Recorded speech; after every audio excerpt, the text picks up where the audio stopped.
També s'afegeix a la nostra sobretaula la Marta Roqueta, que és tertuliana del Tot es mou, però a més, com a periodista i experta en perspectiva de gènere, ens agradaria també parlar del llenguatge que utilitzem moltes vegades, fins i tot a cops amb inseguretat, que dius, hem de parlar de violència masclista, violència de gènere, violència contra la dona, violència domèstica.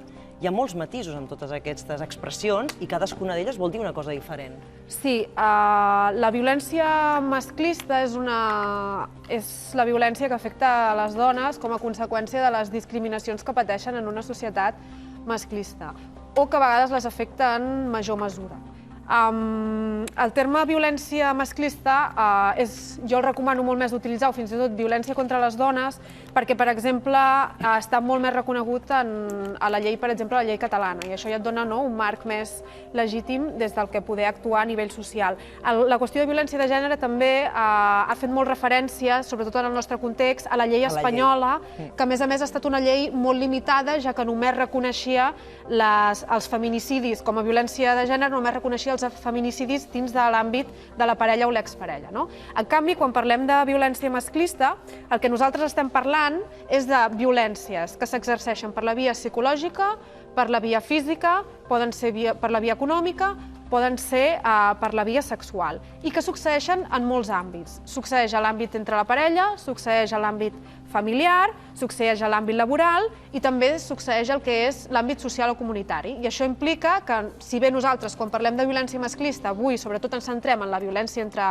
entre parella o comesa per exparelles, hem de pensar que n'hi ha d'altres, com per exemple els matrimonis forçats, la mutilació genital femenina, les agressions sexuals, el tràfic de dona amb finalitat d'explotació sexual i les violacions i agressions sexuals, o l'assetjament pel carrer, per exemple. Per tant, és un terme molt més gran. I suposo que el mateix llenguatge que utilitzem ens dona moltes pistes també del pensament que està instaurat a nivell social en relació amb el tema de la violència contra les dones. Sí, normalment hem de pensar en la violència masclista com si fos un iceberg. És a dir, els icebergs, com sabeu, tenen una part més gran a baix i la part visible, que és la més petita.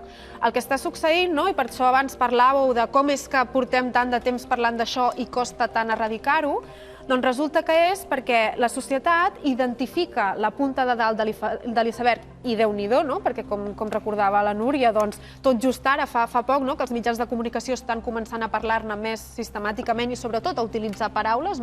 Aquí heu utilitzat feminicidi, la Sheila, l'ha emprat, per tant això és important, però sí que queden totes aquelles actituds, aquells rols i aquelles formes de veure'ns a nosaltres mateixos i a concebre la relació amb els altres que fan que aquestes violències se sostenguin o es legitimin. I aquí és on entra la qüestió dels usos del llenguatge, perquè a vegades es parla molt del llenguatge sexista i jo sempre prefereixo parlar dels usos sexistes o no sexistes del llenguatge. És un ús sexista del llenguatge el fet d'utilitzar el masculí com el plural?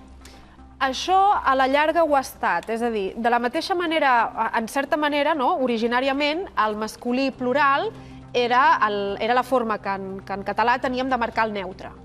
El problema que ha passat és que la nostra societat, en el moment en què es divideix en gènere i atorga diferències de rols entre aquests gèneres, el que ha succeït és que els homes han passat a acaparar aquest masculí genèric. Per exemple, quan nosaltres parlàvem dels ministres, abans, per molt que fos masculí el genèric, com que tots eren ministres o tots eren diputats, o tots eren cuiners, o tots eren pintors, doncs clar, tu acabaves associant aquest masculí amb aquest general. I això, per exemple, amb infermeres no ens passava. És a dir, sí que és cert que hi ha una part del llenguatge de gènere que és arbitrari, és a dir, els lleons i les panteres, però sí que és cert que quan parlem de relacions humanes, aquest ús del llenguatge ja no és tan arbitrari. I, per tant, trobem això, que les infermeres sempre tothom dirà, és perquè hi ha majoria dones, però ara mateix, en el camp de la medicina, també hi ha majoria dones. I no hem passat a dir les metgesses i les infermeres. I gramaticalment, 50 homes i una dona, parlarem los. Clar, el problema... Perquè només que n'hi hagi un home... Clar, és a dir, el problema no és tant que diguessis el masculí plural és neutre i això en principi no era una discriminació, però en el moment en què tu tots els homes passen a ocupar la majoria d'espais, s'associa més al plural. I també hi ha una altra cosa, que és la qüestió de l'home com a subjecte universal. Per exemple, això ho vèiem, no?, quan es parla del Roger Federer, no? Roger Federer és el millor tenista o és el tenista que ha guanyat més títols. Si nosaltres prenguéssim veritablement les normes del masculí genèric, veuríem que aquesta frase és mentida, perquè el tenista que té més títols són o Margaret Mead o Serena Williams, si contem els dos, però en canvi sempre tenim aquesta idea de categoritzar les dones en una part. O quan, per exemple, informem de la xifra de violència contra les dones i especifiquem que un cas concret d'una determinada dona, o l'última dona, per exemple, no va denunciar. En el moment en què afegim aquesta informació, fins a quin punt estem culpabilitzant aquella dona de no haver denunciat, pel sol fet d'afegir aquesta informació. Sí, això, en tot cas, moltes vegades el que es recomana és donar més context. És a dir, malgrat que és una dada interessant saber que no va denunciar en el sentit en què això implica que alguna cosa no s'està fent bé, perquè si una dona... Hem de pensar que la violència normalment és una escalada. No es comença assassinant aquella dona, sinó que hi ha primer una qüestió de violència psicològica, una violència econòmica, hi ha una sèrie de violències. Llavors, clar, el fet que es posi en relleu que no va denunciar pot servir per explicar les dificultats que tenen aquestes dones per denunciar. I com hem vist en el cas de la Manada, que et denunciïs moltes vegades no et garanteix res, o el fet que Catalunya sigui una de les comunitats autònomes on menys ordres de protecció s'atorguen. Per tant, jo crec que moltes vegades, en lloc de decidir què no diem o què diem, moltes vegades és el com ho diem. Abans li anava a preguntar també a l'experta en joves, però ja ho trasllado ara a la taula, el tema del paper que juguen les xarxes socials. La situació a les xarxes va a pitjor?